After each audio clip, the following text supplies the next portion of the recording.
waxay ahayd maalin Arbaca ah abaarihii 11kii subaxnimo 14kii Juulaay 2019 Basiire Cabdi Maxamed waxay telefoonka ku wacday mid ka mid ah dadka u dhaqdhaqaaqa naafada waxayna weydiisay xilliga uu la kulmayo gudoomiyaha gobolka Banaadir ahna duqa magaalada Cabdiraxmaan Cumar Cusmaan injineer Yariisow waxa uu ugu jawaabay inuu arkayo 3 maalmood kadib oo ku beegan maalinta Sabtida waxay ka codsatay in marka uu gudoomiyaha la kulmo uu kala hadlo in xafiiskeeda miisaaniyad loo sameeyo isla markaana la ballaariyo dadka naafada ah ayaa iga doonaya inaan caawiyo kaliya ayaa xafiiska ka shaqeeya waxbana uma qaban karo ayay tiri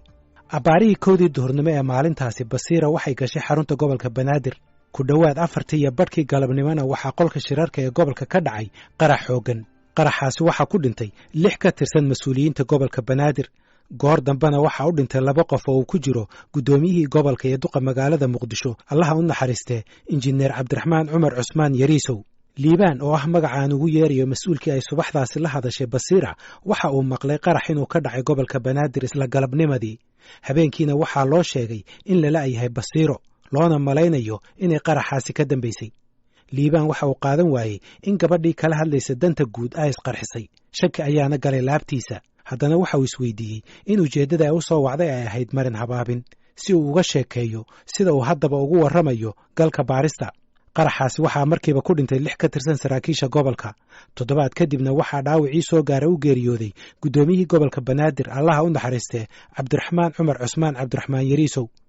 dawladda Soomaaliya waxay rasmi ahaan u sheegtay in qaraxaasi ay ka dambeysay Basiire Cabdi Maxamed iyo gabadh kale oo kalkaaliyo u ahayd taasi oo lala yahay laguna magacaabo Degan Cabdullaahi Cali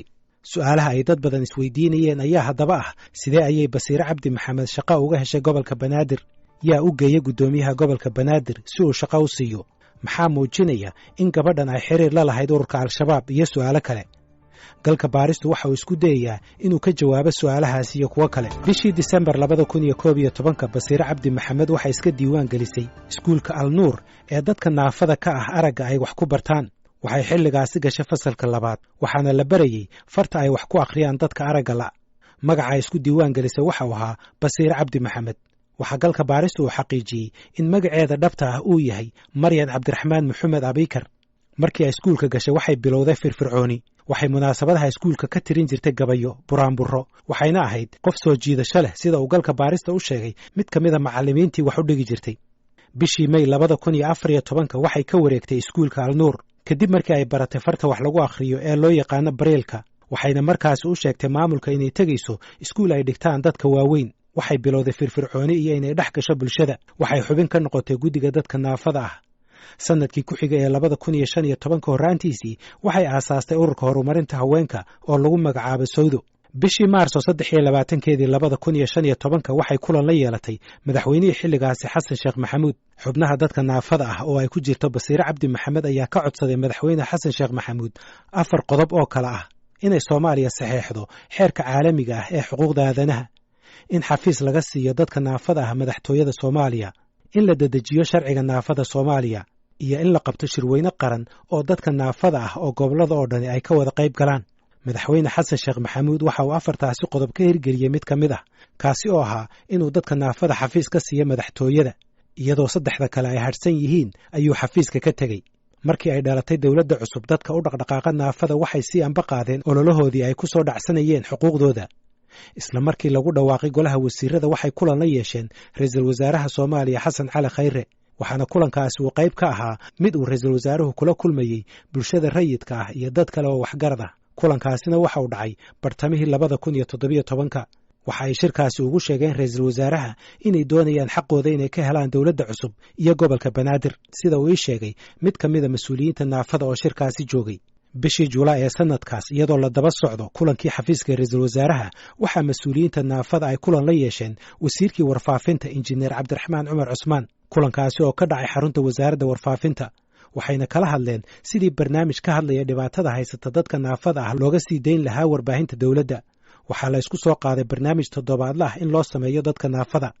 wasiirku waxa uu soo dhaweeyay fikradaasi bishii Janaayo 22keedii 2018 injineer Cabdiraxmaan Cumar Cusmaan waxa uu ka tagay wasaaradda warfaafinta waxaana loo magacaabay duqa magaalada Muqdisho ahna gudoomiyaha gobolka Banaadir bishii Maarso ee xigtay waxa uu mar kale la kulmay guddigii wakiilka u ahaa dadka naafada oo ay ku jirto Basiire Cabdi Maxamed wakiiladaasi waxay u sheegeen inay ka doonayaan guddoomiyaha inuu xil ka siiyo gobolka. mas-uuliyiintu waxay dhexdooda xilkaasi u soo jeediyeen inay qabato Basiire Cabdi Maxamed oo ka mid ahayd hogaamiyaasha ugu cadcad mas-uuliyiinta naafada. guddoomiyaha gobolka Banaadir waxa uu guddigii u sheegay inay isaga jawaab ka sugaan. 15 May 2018 injineer Cabdiraxmaan Cumar Cusmaan waxa uu bixiyey jawaabtiisii,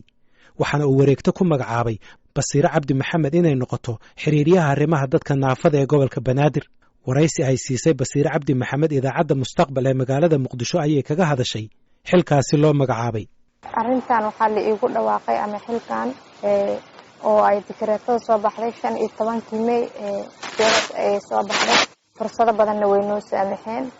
ugu horeyn dadka naafada ah oo aad u jeclaa in macnaheedu aan u qabto arrin mas'uuliyad ah oo arrintooda u ololeeyo oo waxa la yiraahdaa u ololeynayo markasta in aniga aan u taga boos aan arrintooda wax uga qaban karo ama uga dhaqdhaqaaqi karo mar walba u taagnaayeen oo arrintaas waxa la yiraahdaa aad u daneynayeen. qodobka labaad oo ii saamaxayna waxay ahayd in guddoomiyaha gobolka Banaadir Cumar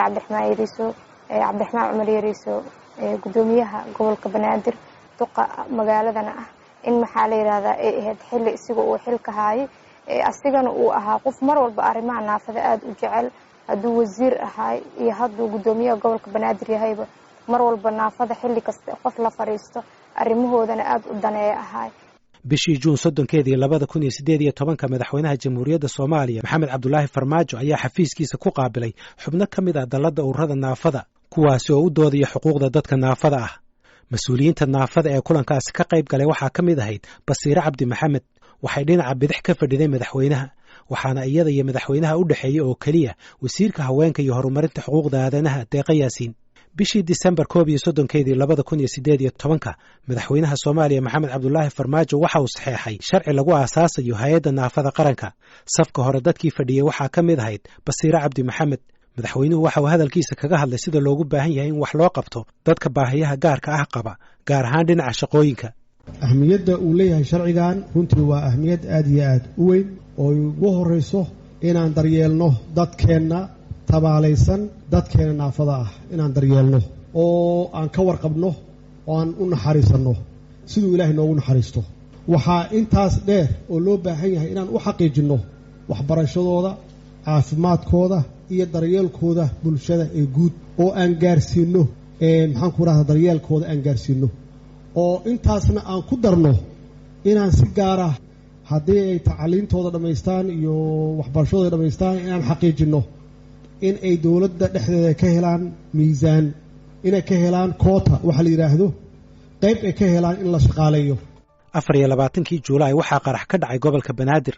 dowladda Soomaaliya waxay sheegtay in qaraxaasi ay geysatay Basiire Cabdi Maxamed oo magaceeda dhabta ah uu yahay Maryan Cabdiraxmaan Maxamed Abiikar, waxaana gacan siinaysay kaaliyaheedii Degan Cabdullaahi Cali oo magaceeda dhabta ah uu yahay Hodan Xasan. maalintii uu qaraxu dhacay ee 24 Juulaay labada gabdhood midkoodna laguma samaynin wax baadhis ah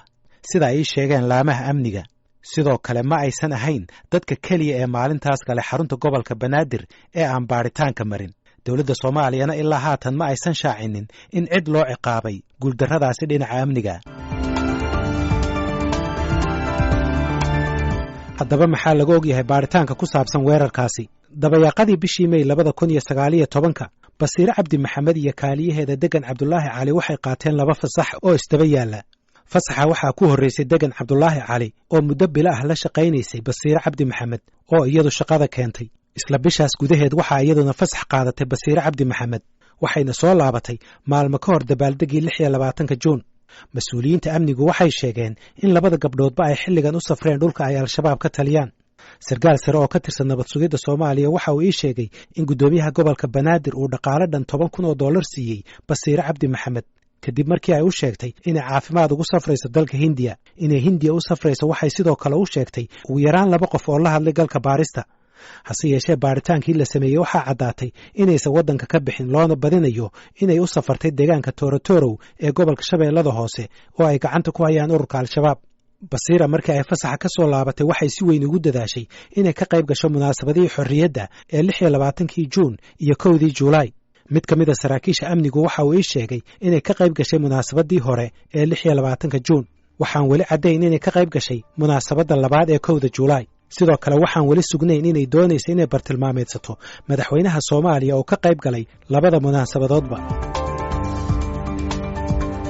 galka baaristu waxa uu ka ogaaday wareysiyo uu la yeeshay mas'uuliyiinta amniga iyo dad ka tirsan qaraabada in Basiir Cabdi Maxamed ay xiriir la lahayd laba qof oo ku sugan magaalada Buqa Qable labadaasi qof mid kamid ah waxa la sheegay inay kamid tahay dadka u dhaqdhaqaaqa ururka Al-Shabaab halka kan kale la sheegay inuu xubin ka yahay ururka Al-Shabaab labadooduna waxay ka tirsan yihiin qaraabada Basiir Cabdi Maxamed mid kamid ah labadaasi qof waa Xasan Maxamed Abikar oo adeer u ah Basiir Cabdi Maxamed oo magaceeda dhabta ah uu yahay Maryan Cabdiraxmaan Maxamed Abikar Xasan Maxamed Abikar waxa uu ku sugan yahay magaalada Buqa Qable ee gobolka Hiiraan laba ilo wareed oo mid uu ka tirsan yahay laamaha amniga kan kalena ehelka Basiir Cabdi Maxamed waxay galka baarista u sheegeen in Xasan Maxamed Abikar uu ka tirsan yahay saraakiisha Al-Shabaab u qaabilsan qaadista canshuuraha galka baarista way u suurtagali weyday inuu telefoonka kula xiriiro Xasan Maxamed Abikar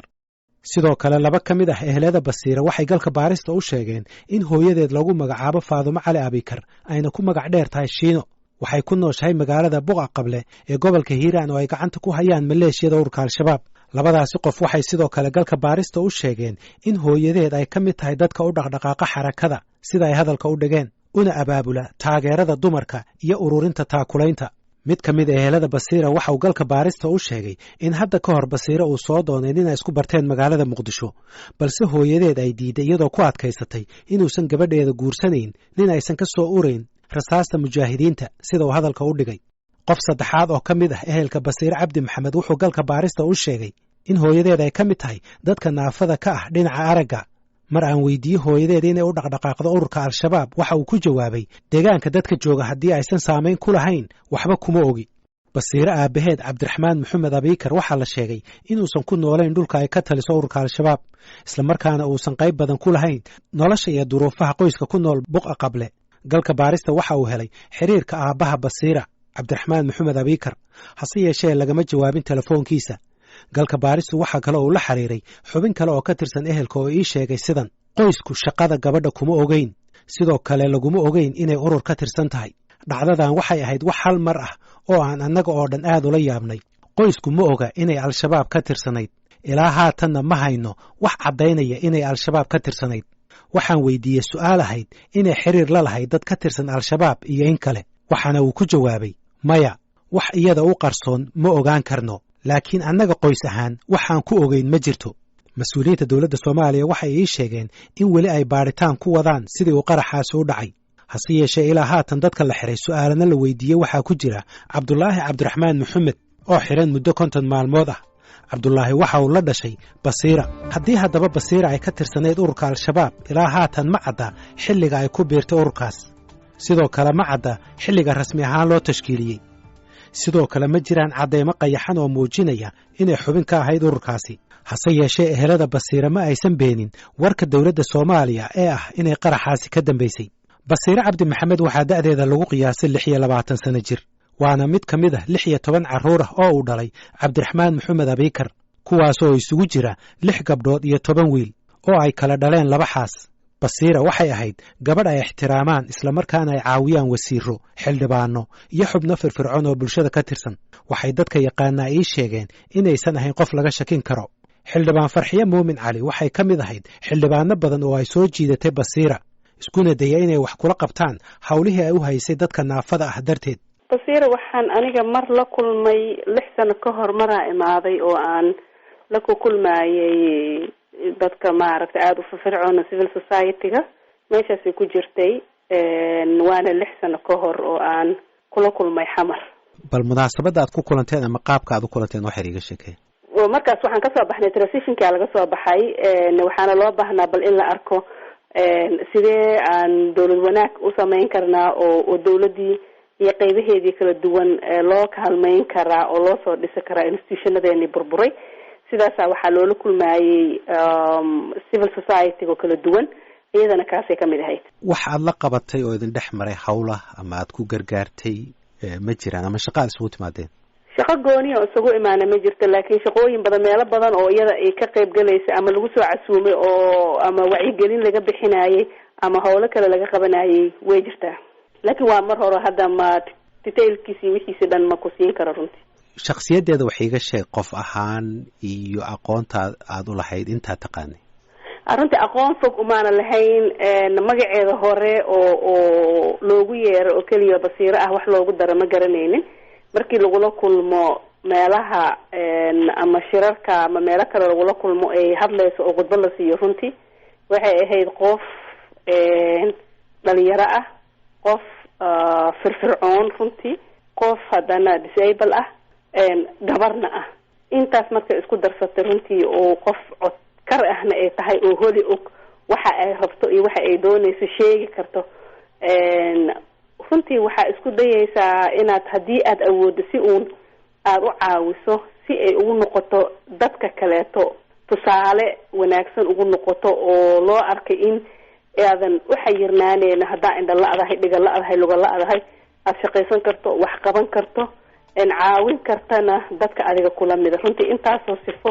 ayay isku darsatay gabadha. Basiiro Cabdi Maxamed waxay xubin ka ahayd xubno fara badan oo u dhaqdhaqaaqa hoggaanka dadka naafada, isla markaana u dooda xuquuqdooda. hogaamiyaasha dadka naafada ah waxay ii sheegeen inay dhibaatooyin faquuq ah iyo afxumo la kulmeen tan iyo intii uu weerarkaasi dhacay.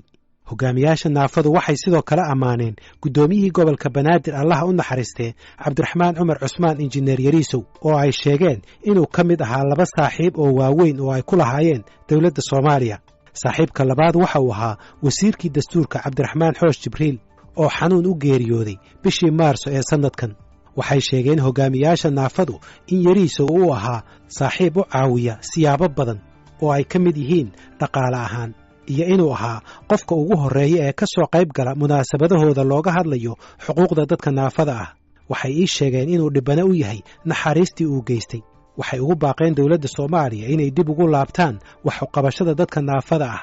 isla markaana ay dhammaystiraan dhismaha hay'adda naafada oo ah hawsha xigta kadib ansixintii sharciga naafada.